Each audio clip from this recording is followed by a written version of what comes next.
Welcome to Convict Inc. I'm your host, Robert Ross, and I'm going with this version no matter what happens, no matter if somebody busts through the door talking, no matter if the heat comes on, whatever. I'm trying to be more mindful of the noise in the background, although I can hear that clock tick. Somebody brought it up and said it was rude when the Heimer was going on. I agree. Also, I gotta be careful here because if before long I'll be coming out in like makeup, like make sure we get Botox. If that happens, shoot me, kill me. Okay, so did I say hello and welcome to Convict Inc? My name is Robert Ross. Hit subscribe. Yes, I did. Damn, man. Either the effects of drugs or old age or dementia or something's really getting me. Could be the lack of sleep from stress over the last month. I don't know, but whatever. Wow, I'm forgetful as hell. Lost my wallet. That sucks. Bad. Dealing with all that, especially when all your... Anyway, I'm getting forgetful. Okay, so today's video. I know. Wow, I'm gonna hit some blow. Today I want to talk about the former president of the Outlaw Motorcycle Gang. That is Frank Wheeler. James Frank Wheeler. The man was called Frank because of his frankness, if you will, because he was just, Frank would tell you how it is, tell you what he thought, didn't hide his feelings. I would imagine because of that, he was difficult to talk to sometimes in prison for people that didn't know him. And I'm sure that put a lot of people off. But anyway, I'm jumping way ahead. I met Frank in FMC Butner in 2007. At the time, I think he'd been down since 2002, I want to say, on a RICO related to drugs in the Outlaw Motorcycle Gang or not. I say or not because I think there was people that went down with them, but I know that there were some outlaws that would come to prison and, have some things to say as far as Frank maybe wasn't supposed to deal drugs. Maybe that's outlaw business, or was dealing outside of the club like nobody else could but him. There were some issues there. That's a whole different thing. It's well known in prison and people talk about it all the time, about how a bunch of outlaws don't like Franco. That's what was said. And that's that's when I met him at the FMC, and that's when I knew him later. I met Frank when he was fighting cancer, and he had lung cancer at the time. And he beat it. He was going through chemo. I was there for like a month, and I was hanging around mostly the Italians, Greg De Palma, Matty the Horse, Sal, Fat Sal, and others.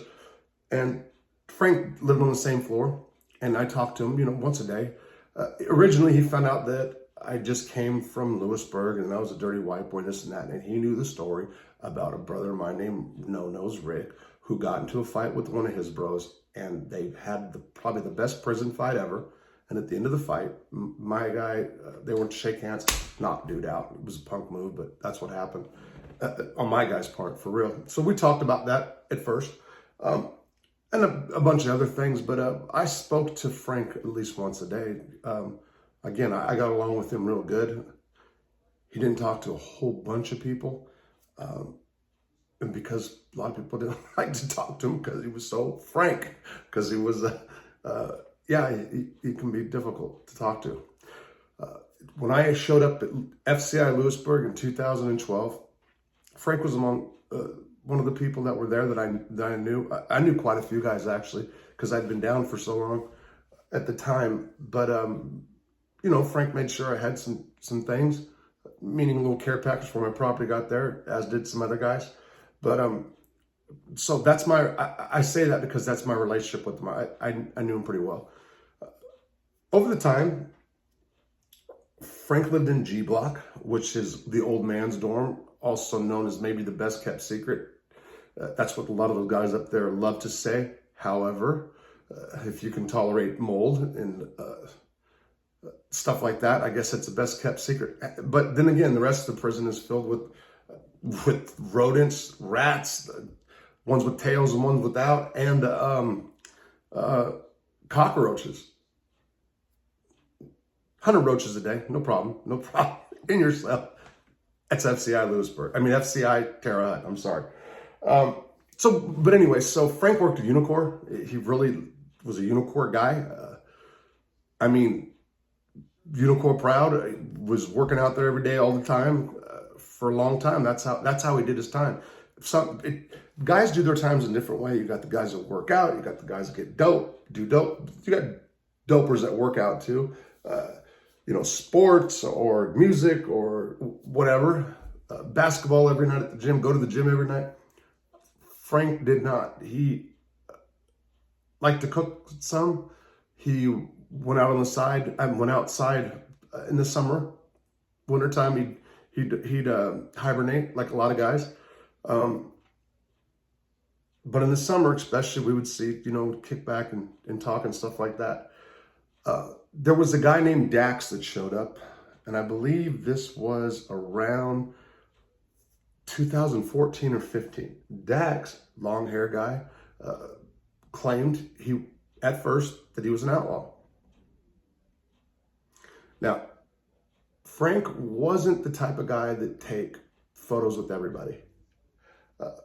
He wasn't one of these that were just like super selective, but he didn't take pictures with everyone that asked him. And guys that have a name, certainly being the former president of the Outlaw Motorcycle Gang, is somebody who has a name. It's a big name in prison. Get asked to take photos a lot, and they're turned down. There's guys that are in prison, like people that in America, out on the outside, they're infatuated with celebrities, if you will. And he had his fair share of people that, wanted autographs or whatever. That's true shit. Anyway, I remember the day he took a picture with Dax like it was yesterday. He was outside. I said, "Hey, Frank, what are you doing at this time?" He says, "I had to take pictures with one of my brothers." That's how he put it. If you knew Frank, one of my brothers. And I said, "Okay." I said, "What, he making you take a picture with him to send home to the club?" And he says, "No, actually, this is one I would want because I don't know about this one." Well, they took their photo. Dax was in E block. Frank was in G block. I was in C block. I don't know if that matters, but that's where I was. The pictures came back, and Frank sent his to wherever, and whatever happened. Wasn't that much longer later that he came back that Dax was supposedly no good, meaning a rat. Frank, being himself, tells Dax, "Get away from me, you're a rat."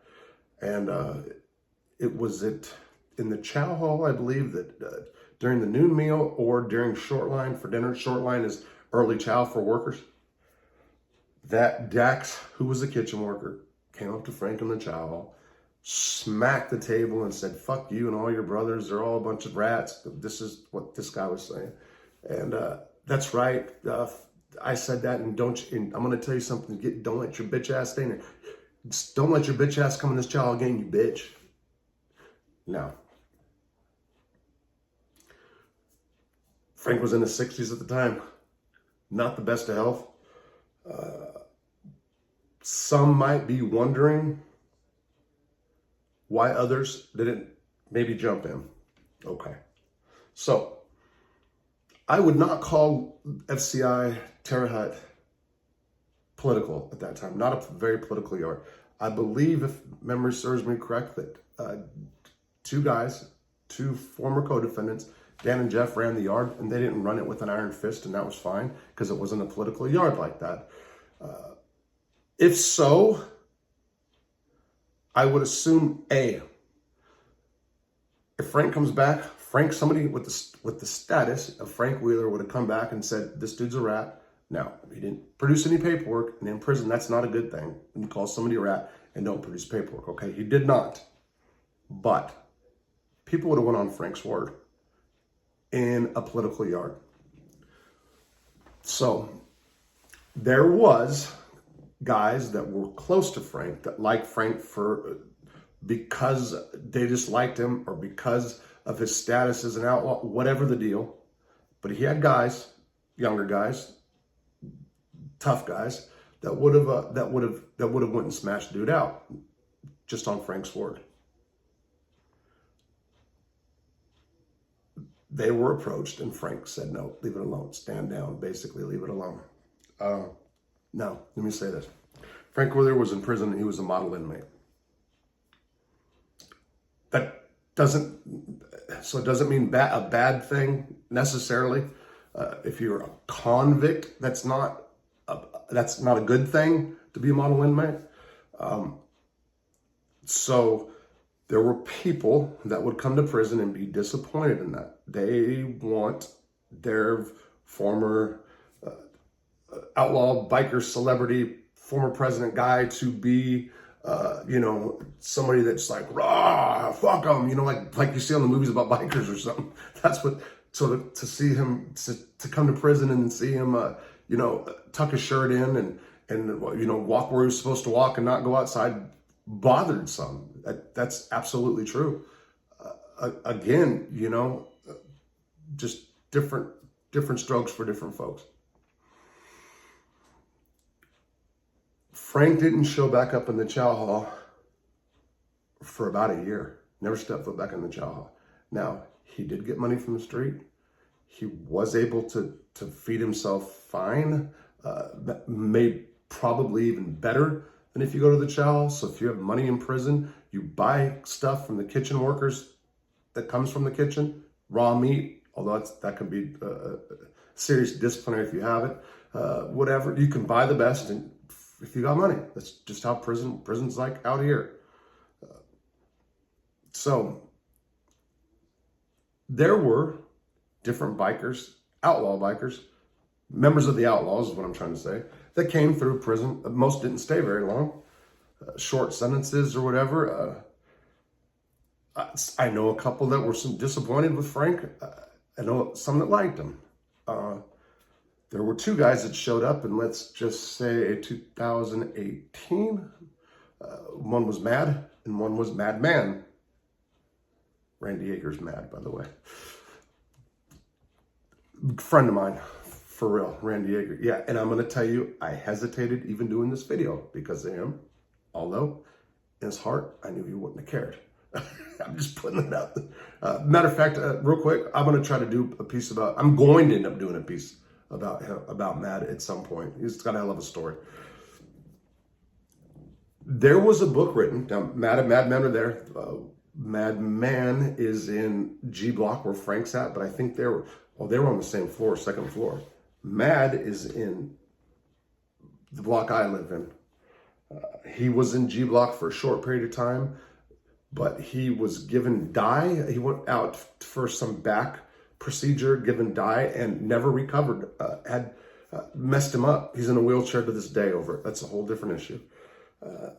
Mad was in C Block where I was, and then later M Block when they kicked us all out of C Block and shut it down. And Mad and Madman got Frank going to the Chow Hall again. Now, there was a book that came out that was written by a former outlaw who was the president of the Chicago chapter. I hope I got that right. And if I didn't, no disrespect to any of the outlaws. His name was Big Pete or Fat Pete. This guy, touched the battery, was not only somebody Frank's kept in contact with, but this guy sent Frank like $300. Yeah, it was $300 a month. And he was Frank's unindicted co-defendant. He was the guy that supplied Frank with the drugs that he was in prison for. Frank never told, of course. And there are people who know this. That's why I'm even saying the statute of limitations is way gone. That's why I'm even bringing that up. But there are guys that know that.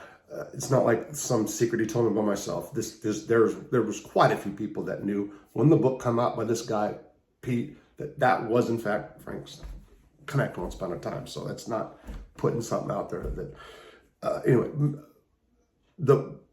I guess club members or former club members, from what I understand through Mad, because I tried to get one of my friends to write a book about him, and he asked the club, they said no. So there's a policy about that within that club.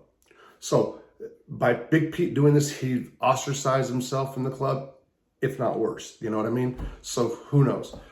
Frank allegedly cut contact out with the guy once the book came out, and he was told that the guys wanted him.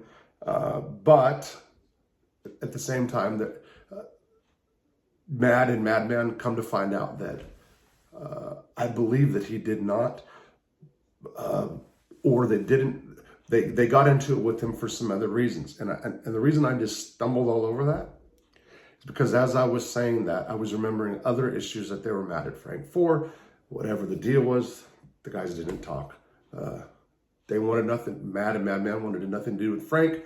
And Frank, when I would see him, wanted nothing to do with them. One of Frank's complaints were that Mad was trying to do club business while in prison. And Frank said, we don't do that no more. We're retired, blah, blah, blah, once we hit the prison. That was one of the issues.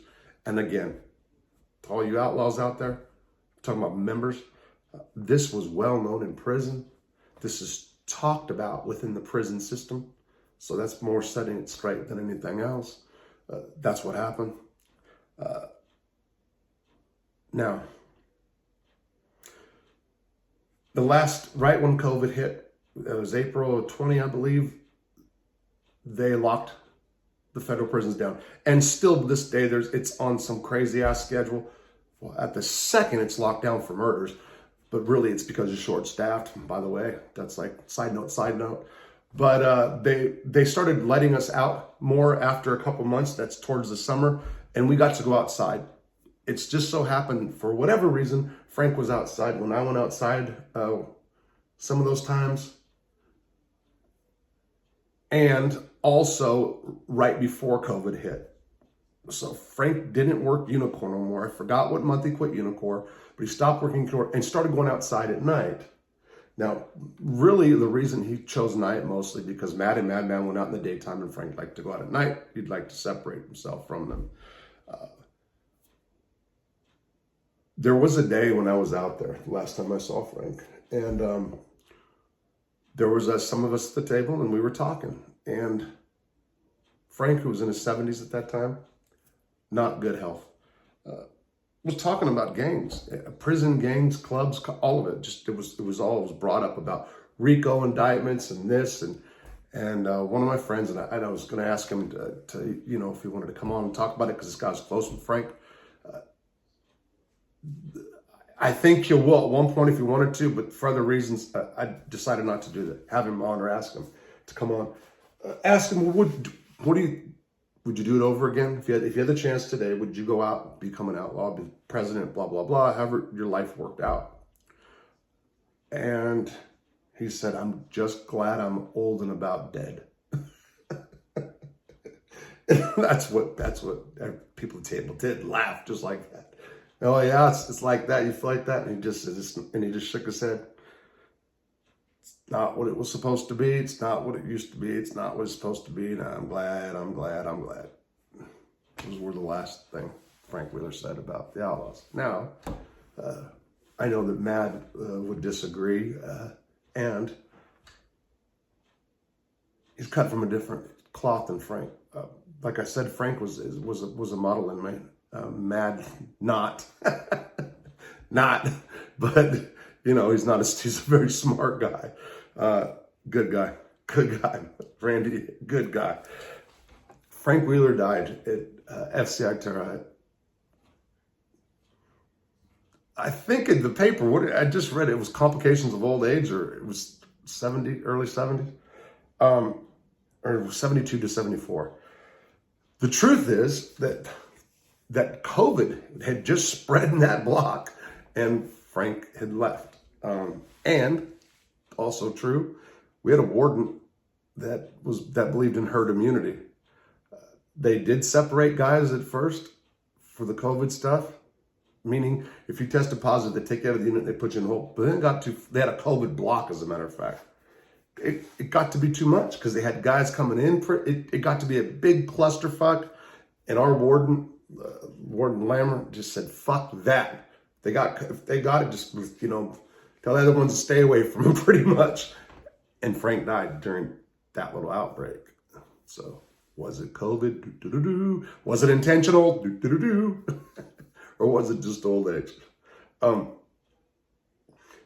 me say that. We see people in our outlaws, gang members, look at our culture that's infatuated with crime, and you see leaders, Pablo, and all these, and you have this certain image of them, right? And then the guys get old, or they go to prison and there's somebody else. John Gotti, for example. You think John Gotti, look at him on the street, he was shooting and killing everybody or having it done. He got slapped in prison and was paying protection money to the Aryan Brotherhood. True fact. Carmine Persico would not. I'm just saying. Hey, I know a lot of mob people watch this. I'm just saying he would not. But anyway, John Gotti wasn't what he was in the street. I'm not trying to sit here and say Frank Wheeler wasn't what he was on the street or nothing like that. It's just, but I guess the point is this: people aren't always who they appear to be, and I'm saying this, or when they get old, they become somebody else. So I've talked to countless old dudes that were in some kind of different gangs organization that like had all these regrets. A lot of times, very few did not. And so Frank Wheeler, he was a guy that he had a lot of fun for sure, but definitely disillusioned with the club these days. I think the truth they had with the Hells Angels or whatever was going on didn't sit well with them. Then again, I know people came up to visit him a lot. I know he had family up there a lot. Maybe they have a different story. Maybe they know Frank that talked differently and said different stuff. But what I know and what I heard was just that, just disillusioned with the club. And I hope to do a story soon about Randy Yeager, who definitely is not disillusioned with the club. And he's a hell of a story. That will come at some point. I'd like to, that'll come at some point. All right, take care.